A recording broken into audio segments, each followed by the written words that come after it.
Hey all, welcome to my channel. As you can see today, I'm not in my normal location. I don't have my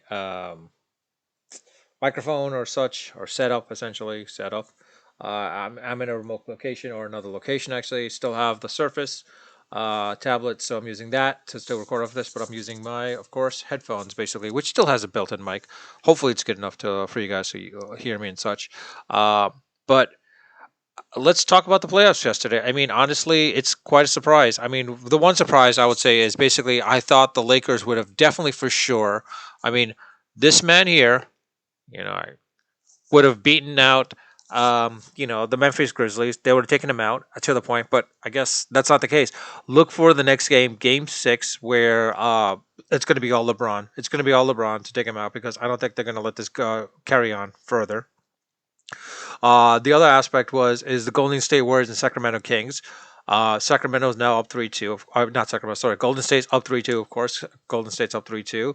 I could look for this game to go out to 7 games. This series going out to 7 games. I think everyone predicted that, and I told you basically early on in my predictions. Golden State is one of my sleepers, as well as the Lakers. Golden State more so because of the fact I wasn't entirely sure if Draymond Green would be around or not. If he is, and he's clicking and gelling with Klay Thompson and Poole and everyone else, if they're gelling and meshing like a team and become a machine, they become a machine in the playoffs at that point, and then they should be able to at least get into the finals, conference finals for sure. Whether the finals, it's all up to debate at this point. Um, with the factors, because of the fact that the Lakers are going against the Grizzlies, I think if the Lakers win, they go against the no. If the Nuggets, if the Golden State Warriors win, I forgot how that works exactly. One of them goes against the Sacramento, Denver Nuggets, while the other goes against the other team. Sorry, Phoenix Suns. Out of source here. Oh, okay, that's right. I think it's the Golden State Warriors will go against the Suns at that point, which would be an interesting facet to see how that plays out at that point as well, too. To be quite honest, but in any case, the main aspect is basically Golden State is winning. They're gelling. I think they should win. I'd look for the Heat, not the Heat, sorry, the Lakers to beat out the Memphis Grizzlies, and then coming back now to, of course, when I inadvertently said it was a Freudian slip in this situation, the Heat. I am absolutely flabbergasted how Butler has willed his team past the Bucks. It was a surprise. It was a shock to quite a few people, I think, to be honest. I mean, there was cases where Giannis was injured, out for one game and then injured afterwards. So he wasn't. It didn't feel like he was truly himself. But at the same time, the Bucks have played without Giannis for a while there, and they should have been able to, at least countered this and taking care of Jimmy Butler based on last year, basically. But I think Butler was made it to be a series, to the point where they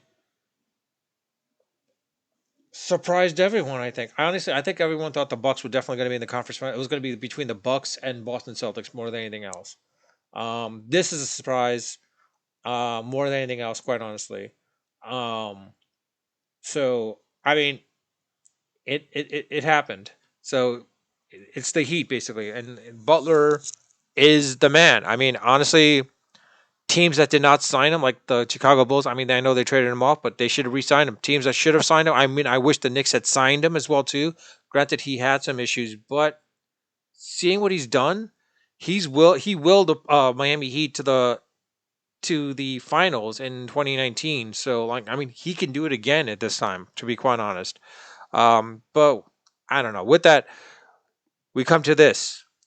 Go New York, go New York, go! Oh, sorry. I'm just overly excited. I mean, it's been so long since they won a playoff round. The Knicks beating the Cavs. If the Knicks would have lost this game, I would have been really disheartened, and I would have been worrisome going into Game 6, because if that was the case, then Mitchell could have done something. But there's also a lot of takeaways from this as well too. The fact is the Knicks did lose Randall with an ankle injury. Now the question is like when they go against the Heat on the 30th, will Randall be playing or not? and if he's not, if he is, will he be at 100% or whatnot? Because like it seems like Randall was coming back to form uh, after Game 4. That with Game 5 he was going to come back to form and do what he can do basically, and like be a dependent guy, the number one or number two basically in this case. But fortunately, we have Brunson, we have Barrett, and Hart and such. So, and let's not forget Robinson. Robinson has been a beast in the paint, but now it's a matter of like the fact is like the Knicks beat the Cavs. I don't know what's going to happen with the Cavs. Donovan Mitchell is probably going to be pissed off. I mean, they've got some players. I think the Knicks exposed a lot of the weaknesses. One of them was the forward. Basically, they have no big man now, and like it was one of those things where the Cavaliers traded him off to get Donovan Mitchell, as well as draft capital. So I don't know what the Cavaliers can do except for maybe sign in free agency. That's the only best thing they can do, or do what other teams have done in the past: go into the D League or sign some unrestricted free agent that hasn't played in the playoffs or in the NBA for a long time, anyways. But I'm happy because now what it is the Knicks versus the Heat, baby. That's what it's going to come down to. This is the playoff time. And now, my only concern is like he willed the team into this round. Basically, Butler is that good. So the question is like I'm hoping as a Knicks fan, that Butler has tired himself out, that he can't play in the second round. That not the second round, but he's not as a beast as he was in the first round. Now on paper, of course, on paper, the Knicks should beat the Heat. That's on paper, but who knows? Because like Butler himself, like 2 years ago, it was the same thing with the Knicks and Hawks. The Knicks should have beaten the Hawks on paper, but Trae Young beat out the Knicks. So my concern is the Heat with Butler, and he has love too, that they could potentially beat out the Knicks. However, the thing that's different between 2 years ago versus this year is we have Brunson. With Brunson, he could change. He's changed the dynamic of the team. He's changed the scoring potential of the team itself, basically. Whereas with Randall, 2 years ago, if he was in a slump, the whole team goes down. Barrett, he was just a role player at that point. Honestly, this is a time for Barrett to step up as well too. I will say this in this series: look for Toppin to break out in this series. I think this is a time when Toppin will break out, should be able to break out. And I think that whole pick and roll, there should be a pick and roll type of situation, with the whole similar to the Stockton Karl Malone aspect, as well as the Nash and Stoudemire aspect. Look for that with Brunson and Toppin. If they can capitalize on that, this will be a big game then, and this will be a big deal at that point as well too. But I mean, honestly, it's come down to this.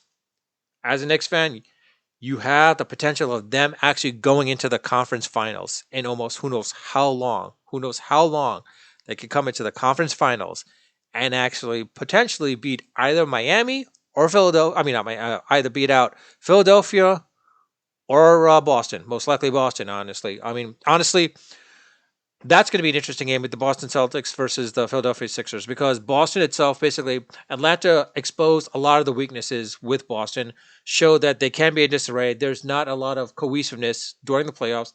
When it comes to crunch time, they are in a disarray aspect. They don't like have the fortitude in that aspect to do whatever it is. They'll make lots of mistakes, and that's one of the things where I think the Philadelphia 76ers can capitalize on. The other question is like with the 76ers, will Embiid be back where he can actually play, and can he play at 100%? That's another factor too. We'll see.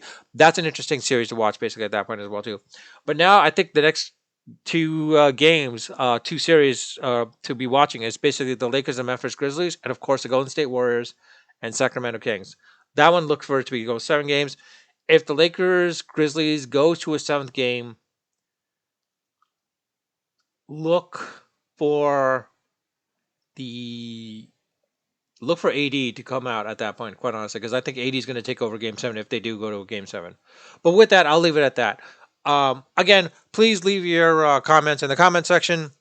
If you're a Knicks fan, you're welcome to put everything in the comments at this point as well. I will welcome those comments. I do read my comments. I do respond to them when they warrant it.